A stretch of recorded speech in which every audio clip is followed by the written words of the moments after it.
Hello friends, রক্তারূপ activity চ্যানেলে তোমাদের সবাইকে স্বাগত।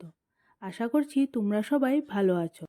আজকে আবারও চলে এসেছি একদম অনুষ্ঠান বাড়ির স্টাইলে সম্পূর্ণ নিরামিষ মিক্স ভেজের একটি রেসিপি নিয়ে। চলো তাহলে রেসিপিটি দেখে নেওয়া যাক।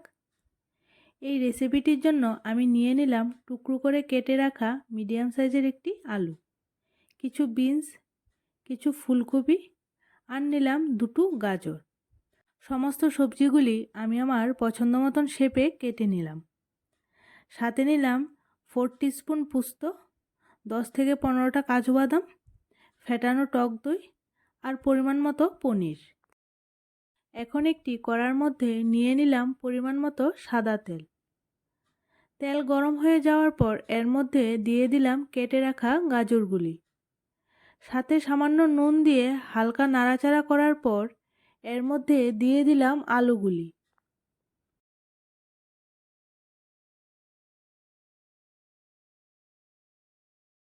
তার কিছুক্ষণ পর দিয়ে দিলাম বিনসগুলি। সবশেষে অ্যাড করলাম ফুলকপি। এবারে সমস্ত সবজিগুলি একসাথে ভাজা ভাজা করে নেব। সামান্য 2 মিনিটের জন্য একটু ঢাকা দিয়ে দেব। এখন মোটামুটি আরও 2 থেকে 4 মিনিট সময় ধরে সবজিগুলিকে ভাজা ভাজা করে নামিয়ে নেব।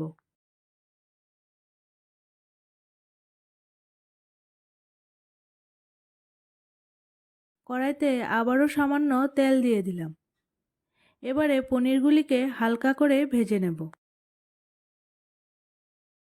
পনিরগুলি হালকা লাল হয়ে এসেছে। এবারে এগুলিকে নামিয়ে নিচ্ছি।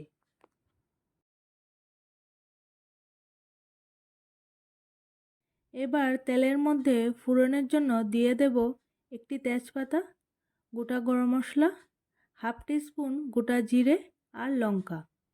ফোড়নটা হালকা ভাজা হয়ে যাওয়ার পর এর মধ্যে দিয়ে দেব আদা, কাঁচা লঙ্কা, জিরে আর ধনে একসাথে বাটা।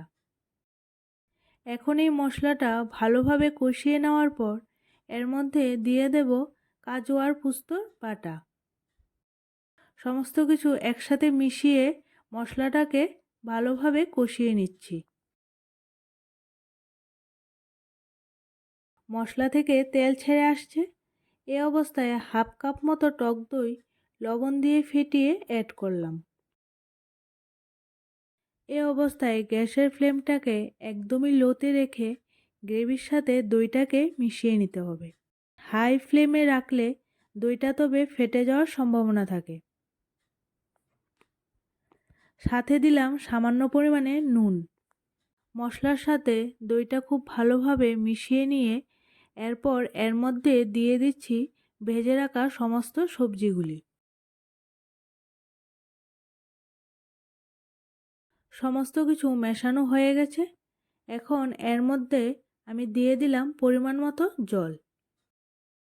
সাথে দিচ্ছি ভেজে রাখা পনিরগুলি। সাথে 2 থেকে 4টে কাঁচা লঙ্কা অ্যাড করে ঢাকা দিয়ে রান্না করব 5 মিনিটের জন্য। দেখুন রান্নাটা আমার খুব সুন্দর হয়ে এসেছে। রান্নাতে আর বেশি বাকি নেই। সবশেষে অ্যাড করলাম 1 চামচ মতো চিনি আর পরিমাণ মতো ঘি।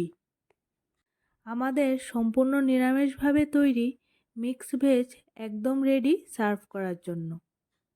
আশা করছি আমার এই আজকের রেসিপি আপনাদের খুব ভালো লাগবে। খেতে কিন্তু অপূর্ব স্বাদের হয়। আপনারা বাড়িতে অবশ্যই একবার ট্রাই করবেন। প্রতিদিনের মতো আজকের এই রেসিপিটাও যদি তোমাদের ভালো লেগে থাকে তাহলে একটি লাইক করে ফ্রেন্ডস এবং ফ্যামিলির সাথে শেয়ার করো। আর এরকম ইজি রেসিপির আপডেট পেতে আমার চ্যানেলটিকে সাবস্ক্রাইব করে রেখো।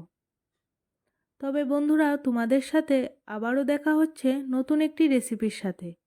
ততক্ষণের জন্য তোমরা এই রেসিপিটাকে এনজয় করো। Good bye.